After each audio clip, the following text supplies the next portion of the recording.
할머니가 한 분 계셨습니다. 얼굴에는 주름이 깊이 피어있고 옷차림은 허름하였습니다. 그런데도 할머니는 항상 밝은 표정을 가지고 지나가는 모든 사람들에게 이렇게 즐거움을 주시는 그런 행복해 보이는 할머니였습니다. 한 번은 이 건물 주인이 그 할머니가 늘 웃으면서 꽃을 파고 있는 모습을 보고서는 이렇게 물어보았습니다. 할머니, 무슨 좋은 일이 늘 있으신가 봐요. 표정이 항상 밝아 보입니다. 그러자 할머니가 이렇게 대답했습니다. 아유, 그런 말씀 마세요. 제 걱정은요, 트럭으로 아마 100대 분량 나올 겁니다. 건물 주인이 다시 물었습니다. 아니, 그렇게 걱정이 많으신데도 어떻게 그렇게 밝은 표정을 지으실 수가 있습니까? 무슨 특별한 비결이라도 있으신가요?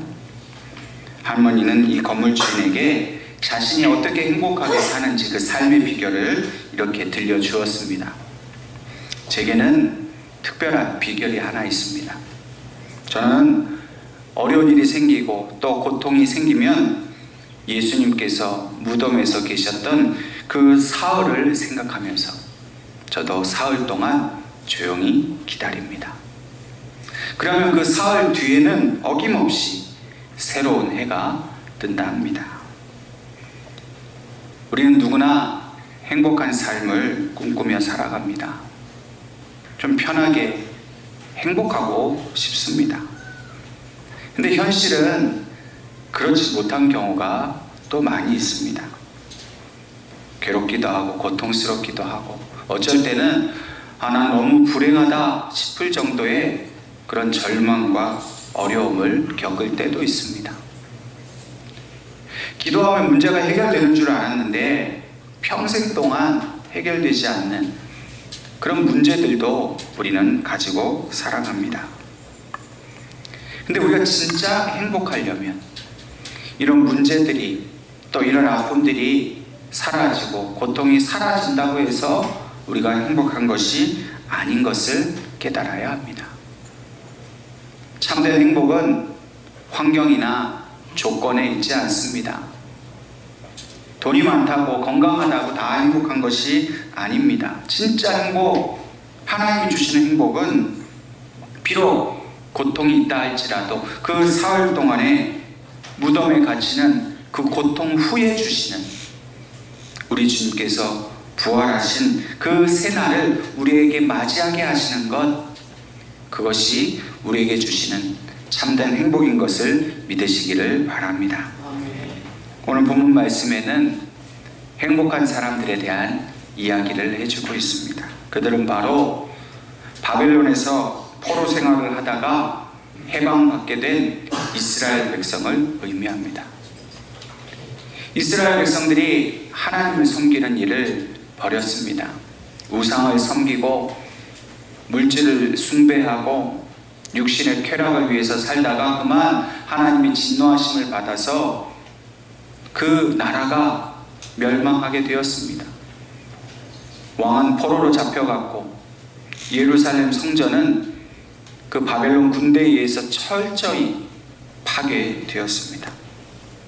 자신들 역시도 고향 땅을 등지고 그들에게 잡혀 포로로 바벨론에 끌려가게 되었습니다. 이스라엘 백성들은 이 바벨론 땅에서 결코 행복하지 않았습니다. 왜냐하면 그들은 포로였기 때문입니다. 자유가 없습니다. 또 그곳에서 말할 수 없는 고통 가운데 인내하는 삶을 살아야 했습니다. 고향으로 돌아가고 싶지만 묶인 몸이라 갈 수 없고, 더 기가 막힌 것은 자신들이 옛날 하나님께 예배드렸던 그 예루살렘 성전이 파괴되고 사라지고 말았다는 것입니다. 이제 좀 죄를 깨닫고 내가 잘못했구나 생각해서 하나님을 찾고 싶지만은 하나님께 나아갈 수도 없고 예배드릴 성전도 없게 되었습니다. 그래서 그들은 그 바벨론 땅에서, 그 타향에서 고향을 잃어버린 슬픔, 또 예루살렘 성전을 향한 그리움과 하나님께 대한 그런 고통의 마음을 가지고 끝날지 언제 끝날지 모르는 그 세월을 견뎌야 했습니다. 그러나 하나님께서는 일찍이 선지자를 통해서 그들이 포로로 잡혀갈 것을 예언하셨지만 또한 그들이 70년 만에 다시 예루살렘으로 돌아가게 될 것도 예언하셨습니다. 그들이 이 하나님의 예언을 아는지 모르는지 그들은 절망과 고통 속에서 그렇게 하루하루를 살다가 마침내 이 바벨론을 멸망시킨 바사왕 고레스에 의해서 그들은 자기의 고향으로 돌아가는 해방을 맞게 되었습니다. 잃어버린 모든 것들을 회복할 수 있는 그런 해방의 날을 맞이하게 된 것입니다. 이제껏 그들은 포로였습니다. 모든 자유를 잃어버리고 그저 하루하루 연명하는 그런 초라하고 보잘것없는 포로였습니다. 그런데 이제 그들은 더 이상 포로가 아니라 자유자가 되었습니다. 오늘 이 시편 126편은 이 시편 기자가 그 바벨론에 포로되었던 이스라엘 백성들이 해방을 맞이하여 다시 고향으로 돌아오게 된 기쁨, 그것을 노래하고 하나님께 찬양하는 시편입니다. 특별히 1절 말씀에 이 이스라엘 백성들은 자기 자신들을 시온의 포로라 그렇게 말하고 있습니다. 이 시온이라는 말은 이스라엘 백성과 하나님과의 특별한 언약에 대해서 말할 때 쓰여지는 말입니다. 지금도 이스라엘 백성들은 메시아를 아직도 오지 않았다고 메시아를 기다리면서 자기 백성만 하나님께서 택하신 백성이라, 나머지 모든 나라들은 이방 민족이라 그렇게 여기고 있습니다. 그때 쓰는 말이 바로 시오니즘입니다. 시오니즘. 우리만 하나님의 백성이다. 이스라엘 백성들이 자기의 우월성, 하나님께서 자신들만 택하셨다는 그 특별한 그것을 말할 때에 바로 시온을 말합니다. 다시 말해서 이 시온의 포로가 되었다는 것은 비록 그들이 바벨론의 포로가 되었지만은 그들은 결코 세상 나라에 굴복하는 포로가 아니라 하나님 나라의 참된 자유자가 되었다라는 의미로서 자신들을 시온의 포로라고 말하고 있습니다. 이 시온의 포로가 하나님의 약속대로 해방의 날을 맞이했습니다. 1절 말씀에 고백하는 것처럼 그들이 해방에 맞은 그 날은 바로 꿈꾸는 것 같은 그런 날이었습니다. 영원히 끝날 것 같지 않던 그 바벨론 포로 생활이 끝이 나고 하나님께서 약속하신 대로 그 시온에 대해 약속하신 그대로 자신들이 하나님의 그 주시는 구원과 해방을 얻게 되는 그날, 그들의 입에는 웃음과 찬양이 가득 찼다라고 오늘 본문은 말하고 있습니다. 이스라엘 백성들은 이 해방이 주는 의미를 잘 알고 있었습니다. 이것은 단순히 바사왕 고레스가 베푼 은혜의 날만을 의미하는 것이 아닙니다. 이 해방은 왕이 준 것이 아니라 바로 하나님이 주신 것이라는 것을 이 백성은 알았습니다. 단지 사람이 한 일이 아니라 하나님께서 행하신 일이었습니다. 그래서 시편 기자는 본문 3절 말씀에 여호와께서 우리를 위해 큰 일을 행하셨으니 우리는 기쁘도다 말하고 있습니다. 이 큰 일이라는 것이 바로 하나님께서 이스라엘 백성에게 베푸신 구원의 일을 말하는 것입니다. 근데 이 큰 일은 결코 세상 사람이 할 수 없는 일입니다. 여러분, 오늘 우리가 살아가는 이 세상에는 우리가 믿을 수 없는 사람들이 하는 큰 일들이 있습니다. 과학적으로, 의학적으로 과연 저런 일을 정말 사람이 했단 말인가 싶은 만큼 믿을 수 없이 놀라운 일들이 많이 있습니다. 그러나 그런 일들은 하나님이 행하신 이 구원의 일에 비하면 너무나도 작은 일입니다. 세상이 바뀌는 것 같고 또 믿을 수 없는 일이 일어난 것 같지만 사람이 하는 그 어떤 일도 하나님이 행하신 이 큰 일을 비교할 수가 없다는 것입니다. 오늘 이 이스라엘 백성은 자신들이 그렇게 바벨론으로부터 다시 예루살렘으로 돌아오게 된 이 일이 오직 하나님께서만 베푸신 큰 일인 줄 알고 그들의 모든 삶을 통해서 하나님만을 찬양하고 하나님께만 기쁨으로 영광 돌리겠다라고 오늘 본문의 말씀을 통해 그들은 고백하고 있는 것입니다. 특별히 이 큰 일을 대해서 그들의 문화 속에서 그들이 가장 잘 이해할 수 있는 한 가지 자연현상을 통해서 이 큰 일이 무엇인지를 설명하고 있습니다. 4절 말씀에 남방 시내를 들같이 돌려보내소서. 이 남방 시내라는 말은 바로 이 이스라엘 남쪽 지역에 있는 메마른 땅에 흐르는 시내를 말합니다. 구체적으로는 이 지역은 네게부라는 사막지대를 말합니다. 이 네게부 사막은 건기가 되면 땅이 완전히 바싹 말라서 물이라고는 찾아볼 수 없는 그런 황량한 사막과 같은 곳입니다. 그런데 이렇게 아무것도 없는 이 사막에 우기가 되어서 비가 그 산 위에 아주 그냥 풍성하게 비가 내려서 그 쌓인 그 물이 갑자기 이 사막지대로 쏟아서 내려오는 것을 우리 그 내려오는 그 현상을 그곳에서 볼 수 있습니다. 마치 홍수가 나서 큰 물이 몰려오는 것 같은 그런 경류가 그 메마른 땅에 흐른다는 겁니다. 얼마 전 그 기독교 채널에서 이 네게부 사막에 흐르는 이 흐르는 물에 대한 그 다큐멘터리를 제가 우연히 보게 됐습니다. 사람들이 그냥 그 사막의 그 빈 땅에 그냥 서 있습니다. 물론 이게 골짜기가 하나 있고 그 위에 서 있는데 갑자기 어디선가부터 우릉우릉 하는 그 물이 내려오는 소리가 들리기 시작합니다. 그 사람들이 다 이제 피하는 거예요.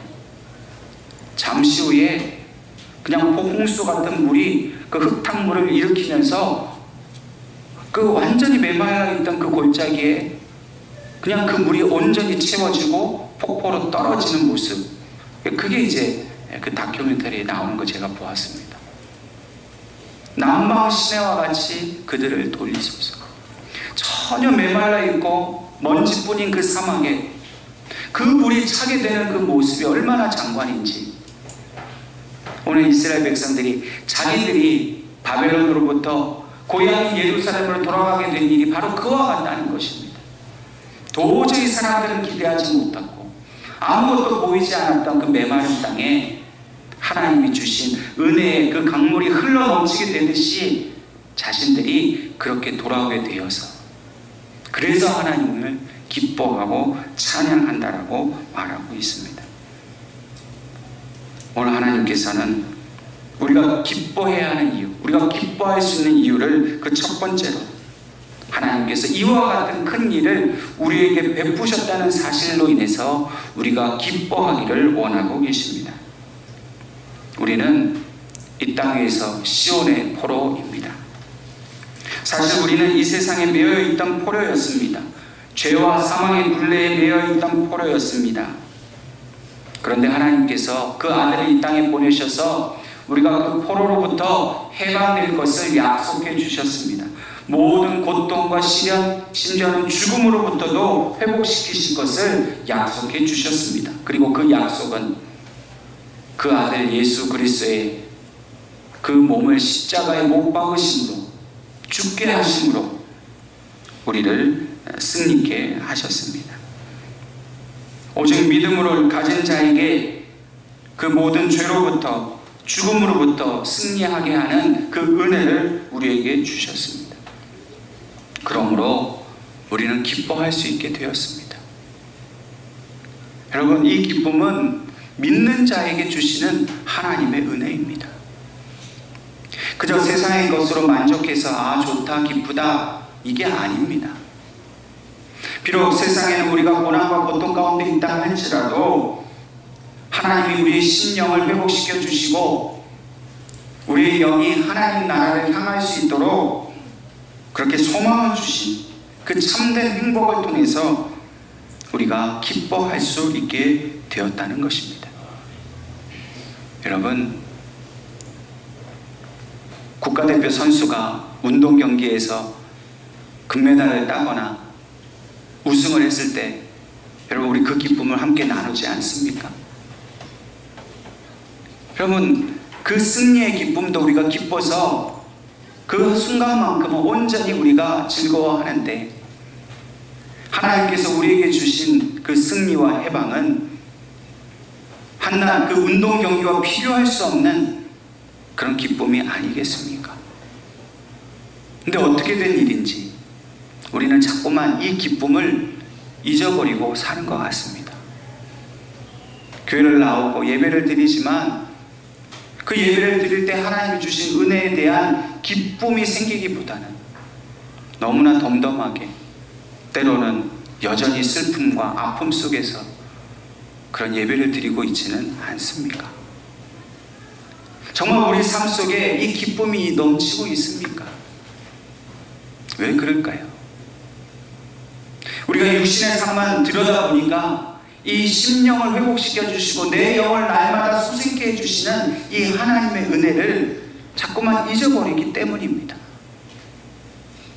비록 고통이 있고 험한 일이 있고 어려운 일이 있고 불가능해 보이는 일이 있다 할지라도 하나님께서 그 모든 일 가운데에 나를 승리케 해주셨다는 그 믿음의 확신이 있는 사람은 반드시 그 결과로 기뻐할 수 있습니다.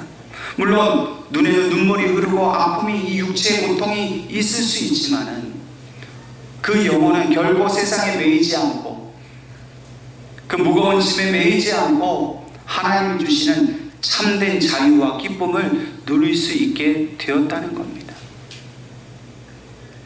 오늘 저와 여러분이 이 예배를 통해서 이 기쁨을 누릴 수 있어야 합니다. 하나님께서 우리를 시온의 포로로 삼아 주셨습니다. 우리는 세상의 포로, 죄의 포로, 물질의 포로가 아닙니다. 우리는 하나님이 주신 그 특별한 약속, 하나님의 그 회복, 세상과 비교할 수 없는 하나님의 그 놀라운 일 가운데에 부름받은 포로입니다. 그리고 우리는 예수의 종이 되었습니다. 죄의 종이 아니라, 죽음의 종이 아니라 예수의 종이 되어서 예수께서 그 죽음마저도 이기시고 부활하신 그 영광의 자유를 우리가 소유할 수 있도록 해주셨다는 거예요. 예수의 종이란 말은 예수 안에서 우리가 참된 자유자가 되었다는 것을 말합니다. 여러분 결코 우리는 환경에 묶이지 않습니다.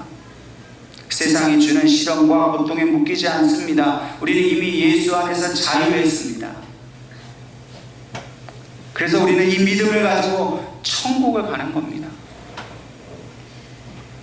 그런데 우리가 한 가지 자꾸만 잊어버리는 게 예수 믿고 천국 가는 것은 우리가 믿고 잘 아는데 우리가 이 땅에 지금 당하고 있는 모든 환난이나 어려움과 고난과 고통 속에서 이미 우리는 자유케 되었다는 것을 우리는 자꾸만 잊어버립니다.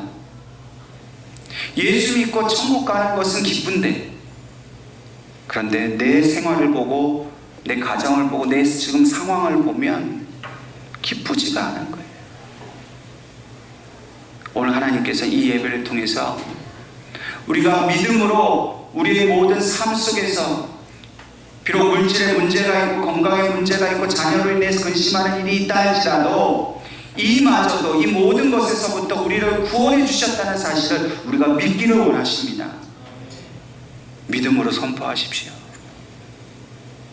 가난에서 질병에서 모든 염려하고 근심한 걱정 그 모든 것으로부터 우리가 자유한 그런 자유자가 되었다, 해방되었다는 사실을 분명히 기억하고 믿음으로 선포하실 때에 그 자유의 역사가 반드시 여러분들의 삶 속에서 나타날 줄로 믿습니다. 묶여있는 모든 것에서부터 우리는 자유하게 되었습니다. 그래서 우리가 찬양할 수 있는 겁니다. 기뻐할 수 있는 겁니다.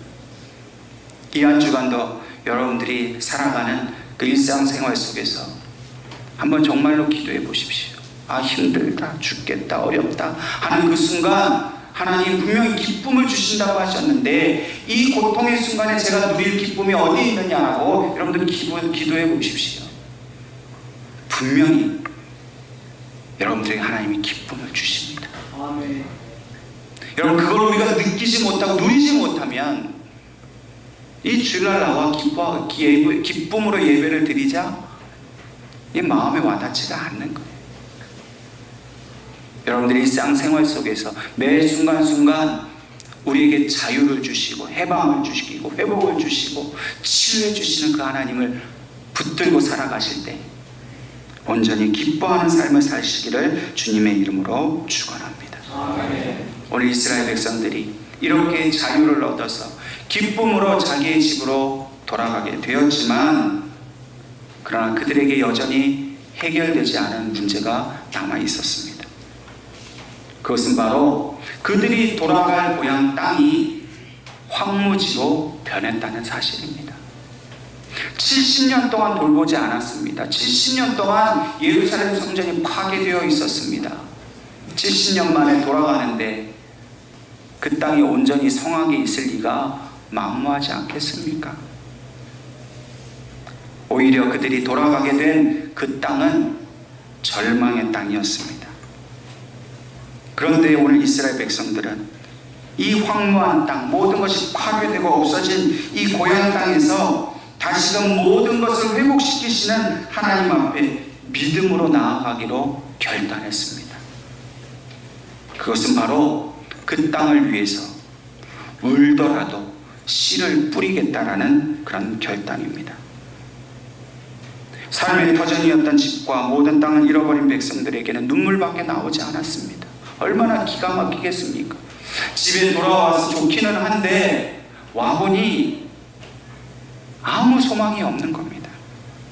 그래서 그들은 그 땅에 씨를 뿌리기로 결심했습니다. 그러면 씨를 뿌린다는 것은 단지 그냥 씨만 뿌린다는 것이 아니라 이 씨를 뿌려놓고 그것을 가꾸고 돌보는 것을 말합니다. 텃밭 가꾸고 계시는 분 계시죠? 그냥 씨만 뿌려놓으면 뭐 알아서 자라든가요? 그 작은 텃밭에 그 채소 하나 거두기 위해서도 씨를 뿌려놓고 물도 주고 영양도 줘야 되고 비도 뽑아줘야 되고 아침과 저녁으로 돌보셔야 됩니다. 이스라엘 백성들은 이제 고향으로 돌아오게 하신 하나님의 은혜를 알았지만은, 그러나 그 땅에 자기들의 수고와 자기들의 노력과 헌신이 없이는 그 땅이 다시 일어설 수 없음을 알고 하나님 나라를 위해서 그 땅에 자기들의 모든 것을 바치게 되었습니다. 당장 먹을 것이 없는데 그 먹을 것을 얻기 위해서 씨를 뿌리고 그것을 가꾸고 농사 짓는다는 것이 얼마나 고통스럽겠습니까? 인내의 시간이 필요한 일입니다. 눈물이 필요한 일입니다. 영국에서 종교적 자유를 얻기 위해, 신앙의 자유를 얻기 위해 청교도들이 배를 타고 신대륙으로, 미국으로 건너갔습니다. 그런데 그들을 기다린 것은 젖과 꿀이 흐르는 그런 풍성한 풍요한 땅이 아니었습니다. 배를 타고 오는 중에도 수많은 사람이 죽었습니다. 막상 그 땅에 내려보니 신앙의 자유는 얻었는데 먹을 것이 없어요. 기다리는 것은 굶주림과 추위와 질병뿐이었습니다. 그럼에도 불구하고 그 청교도들은 그 땅에 눈물로 씨를 뿌렸습니다. 그리고 마침내 그들은 기쁨으로 추수할 수 있게 되었습니다. 그 청교도들이 그렇게 뿌린 씨앗 때문에 지금 미국이란 나라는 우리가 너무나도 잘 알고 있는 것처럼 전 세계 가장 강력한 나라가 되었습니다. 오늘 우리가 하나님 앞에서 기뻐해야 하는 이유는 우리의 눈물과 고통으로 씨를 뿌릴 때 그 수고가 결코 헛되지 않고 반드시 기쁨으로 그 달을 거두게 하신다는 그 기쁨으로 인해 우리가 하나님 앞에 기뻐할 수 있다는 것입니다. 믿음은 거저 얻어지는 것이 아닙니다. 나 그냥 예수 믿는다, 나 천국 간다, 딱 두 가지 생각만 가지고 있으면 천국 가는 게 아닙니다. 믿음을 얻기 위해서는 예수님과 같이 십자가의 길을, 그 고난의 길을 쫓아가야 합니다. 나 그냥 교회 다녀, 나 성경 알아, 하나님 알아, 이 세 마디로 구원을 얻을 수 있다면 여러분, 얼마나 구원이 값싼 것이고 얼마나 허무합니까? 너무나 쉽게 구원을 얻을 수 있는 것이라면, 그래서 누구도 그 길을 가지 않는 겁니다. 그러나 구원을 얻는 것은 그렇게 쉬운 것이 아닙니다. 믿음으로 가야 합니다. 눈물 없이는 갈 수 없는 곳입니다. 그만큼 귀하고 소중하기에 눈물로 씨를 뿌리는 자, 자기의 영혼을 하나님 앞에 바치는 자, 자기가 가진 모든 소유마저도 하나님께 드리고, 자기의 시간과 심지어는 자기의 자녀까지도 하나님 나라를 위해서 드릴 수 있는, 그래서 씨를 뿌리는 자에게 주시는 것이 바로 구원의 은혜입니다. 고통 속에서 얻어진 그 믿음이 없이는 결단코 천국에 들어갈 수 없습니다. 끊임없는 눈물과 수고로 기도하는 그 인내 속에서 하나님이 주시는 행복을 누리지 않으면 우리는 세상 사람과 별반 다름이 없습니다. 우리 주님께서도 산상수훈에서 애통하는 자가 복이 있다 말했습니다. 여러분, 우리는 언제 애통합니까? 뭔가 원한이 있거나, 뭔가 자존심이 상하거나, 그래서 가슴이 아프고 괴롭고 고통스럽고 내 뜻대로 안 되는 그 실망 좌절 속에서 슬퍼하고 애통해야 하는 것, 그 애통을 말하는 것이 아닙니다. 여기서 말하는 애통은 예수 그리스도의 마음으로 세상을 보는 것을 말합니다. 여러분, 예수님이 예루살렘을 보실 때 어떻게 하셨습니까? 애통하셨습니다. 예루살렘아, 예루살렘아, 암탉이 자기 새끼를 품으려 함과 같이 내가 너희들을 품으려 하였는데 어찌하여 너희는 나를 버리느냐고 주님의 애통해 하셨습니다. 여러분, 왜 우리가 복받는 애통하는 자가 되느냐? 내 가정이, 이 나라가, 이 민족이 아직도 하나님을 알지 못하고 하나님이 주신 이 구원의 기쁨을 누리지 못하는 것으로 인해 우리가 애통해야 합니다. 그 애통해하는 마음으로 기도하는 것, 그것이 바로 눈물로 씨를 뿌리는 것과 같습니다.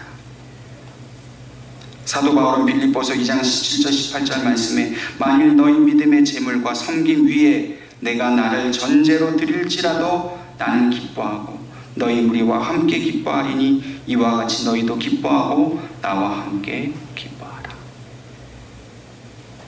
사도 바울이 기뻐하는 것은 자기가 원하고 바라는 일을 얻어서 기쁜 것이 아니라 빌립보 교인들이 하나님 앞에 드린 모든 헌신 위에 자기 자신을 전제로 드릴 때에 기뻐했다는 겁니다. 이 전제라는 것은 이스라엘 백성들이 하나님 앞에 제사를 드리는 하나의 방식입니다. 그것은 바로 포도주를 잔에 가득 채워서 그것을 제단에 쏟아붓는 것을 말합니다. 이것은 온전한 헌신을 의미합니다. 자기의 생명은, 그 피를 하나님 앞에 드리는 것을 의미해요. 여러분, 하나님을 위해서 자기 목숨까지 들여서 죽는 게 왜 기쁩니까? 세상 사람들은 자기가 살아야 기쁘고, 자기가 부자가 되어야 기쁘고, 자기가 건강해야 기쁘는데, 사도 바울은 내가 나 자신을 하나님 앞에 드리는 것이 기쁨이라 말합니다. 여러분, 우리는 언제 기쁩니까? 하나님 앞에 나 자신을 드릴 수 있는 것, 내가 하나님의 나라를 위해서, 주님을 위해서 내 삶과 내 모든 것을 드릴 수 있는 것이 정말 하나님께서 우리가 누리게 하시는 기쁨이라는 사실을 여러분 믿으실 수 있기를 바랍니다. 내 소유가 넉넉해지는 것이 기쁨이 아니라 내가 하나님의 소유가 되는 것, 내가 하나님의 사람이 되는 것, 하나님의 은혜 안에 살게 되는 것, 그래서 나는 이 땅과 상관없이 저 천국의 삶을 살아가게 되는 것, 이것이 저와 여러분에게 주시는 참된 기쁨인 것을 믿으시기를 간절히 바랍니다. 그러므로 저와 여러분이 울면서 씨를 뿌릴 수 있어야 합니다. 여러분들의 가정을 위해서 울면서 씨를 뿌리십시다. 믿음의 씨를 뿌리십시다. 특별히 여러분들 자녀를 위해서 기도의 씨앗을 뿌려야 합니다. 여러분, 우리 자녀들이 하나님의 자녀가 되도록 기도해야 할 책임이 우리에게 분명히 있습니다. 눈물로 이 교회를 위해서 그 씨를 뿌려야 합니다. 기도하지 않았는데 어떻게 교회가 부흥할 수 있습니까? 우리가 기도에 그 씨를 뿌리지 않는데 어떻게 하나님께서 이 교회에 축복해 주실 수 있겠습니까?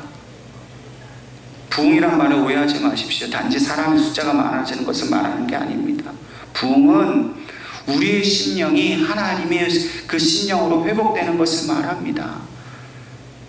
세상의 법을 따르지 않고 하나님의 법대로 예수님만 쫓아 살기로 결단하는 사람들이 늘어나는 게 부흥입니다. 하나님의 구원의 역사가 날마다 나타나는 것이 이 교회의 부흥입니다. 근데 그 부흥을 소망하고 바라면서 기도에 눈물의 씨를 뿌리지 않는데 어떻게 기쁨으로 단을 거둘 수 있겠습니까? 여러분들 가정에 문제 있습니까? 눈물로 씨를 뿌리십시오. 그러면 오늘 시편 기자의 고백처럼 정령 기쁨으로 단을 거두리로다. 하나님의 법칙입니다. 믿음으로 심어야 하나님이 부어주십니다. 어떤 인간의 노력을 하라는 말이 아닙니다. 믿음으로 하나님이 기뻐하시는 일을 하라는 겁니다. 우리 예언교회가 믿음으로 복음의 씨를 이 기뻐 땅에 뿌리고 이 땅 대한민국이 뿌리고 선교사님들이 계신 그 선교지에 뿌릴 때 그 모든 것에서 기쁨으로 생명의 그 열매를, 그 곡식을 거두게 하신다는 거예요. 여러분, 지금은 우리 교회가 여러분들이 믿음의 씨를 뿌릴 때입니다.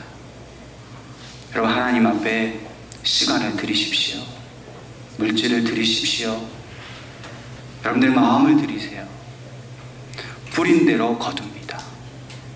여러분들이 무엇을 어떻게 얼마나 뿌렸는지 그것대로 거두게 되어 있어요. 아까워하지 마세요. 아까워서 적게 드리면 적게 거둘 수밖에 없습니다. 하나님이 우리에게 모든 걸 주셨는데 내 것이라고 아까워할 게 뭐 있습니까? 그 결단을 할 수 있음도 믿음이에요. 성령님께서 오늘 여러분과 함께 하심을 믿으시기 바랍니다. 아멘.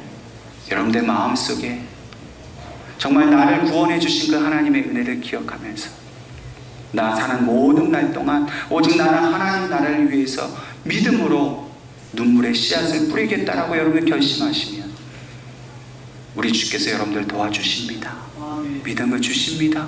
아멘. 그리고 그 기쁨의 단을 반드시 거두게 하실 줄로 믿으시기를 주님의 이름으로 축원합니다. 기도하겠습니다. 하나님.